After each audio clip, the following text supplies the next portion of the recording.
Жерлеу рәсімі қайтыс болған адамды жер қойнына беруге арналған ережелер жиынтығы. Қазақ халқының қаза болған адамды жерлеу турасында ғасырлар бойы қалыптасып, тұрмыста бекем орын алған қағида ережелері шариат заңдарымен тығыз байланысты. Қазіргі кездегі жерлеу рәсімінде ұлттық дәстүр ерекшеліктері сақталғанымен, негізінен шариат заңдылықтары басшылыққа алынады. Жерлеу рәсімдерін жасауға мүмкіндік болмайтын түрлі апат жағдайларынан, соғыс, жаппай ауру, эпидемия, өліктің жекелеген түрлерінен, өлі немесе тірі туған нәресте, тағы басқа, және өзге дінді қабылдаған жағдайлардан басқа кезеңдерде жерлеу рәсімі қазақ халқында бірыңғай, жалпыға бірдей орындалады. Шариат бойынша жан тәсілім еткелі жатқан адамның аяғы құбылаға қаратып жатқызылады да, калималар дауыстап оқылып, шамасы келсе, оның өзіне қайталатылады. Калималардан соң Ясин сүресі кеудеден жан шыққанша оқылады. Осы қағида ережелер сақталғанда ғана өлген адамның иманы үйірілген саналады. Адам жан тәсілім еткен соң аяқтарын созып, иегін таңады, көзі мен аузы, беті жабылуы тиіс. Өлікті сумен, су жоқ кезде құммен жуады.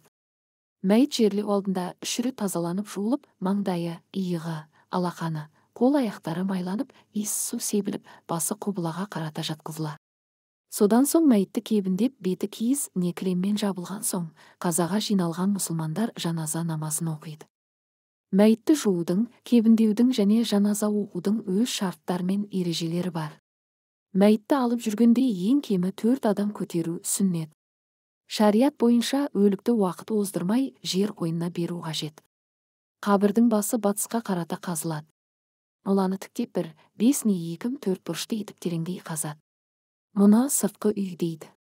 Құбылаға қарағанда сол жағынан ішкі үй, лақат, ақым қазылады. Лақаттың тереңдігі, ішіне жатқан адам кең жататын, отырғанда басы тірелмейтіндей болғаны жақсы. Қабірдің мұнан өзге түрлері де кездеседі, оның ішінде ақымдап, жармалап қазу лақаттап қазумен ұқсас.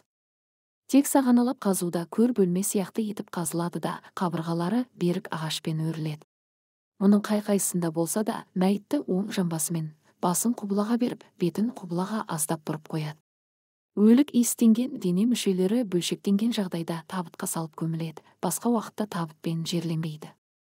Мәйітті қабірге түсірерде, сыртқы үйден лақатқа кіргізетін адам, бас киімсіз болып, шыққанда өліктің аяқ жағынан шығуы тиіс.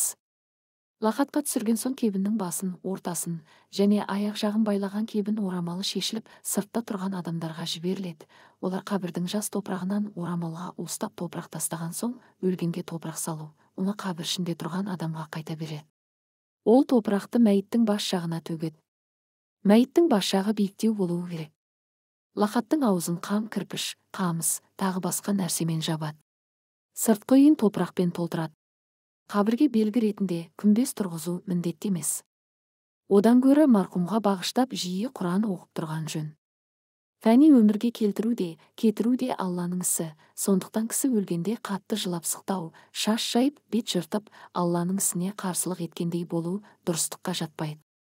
Исламият бойынша ашуға сабыр қылғандарға 100 есе, қайғыға сабыр қылғандарға 300 есе, қазаға сабыр еткендерге есепсіз сауап жазылады.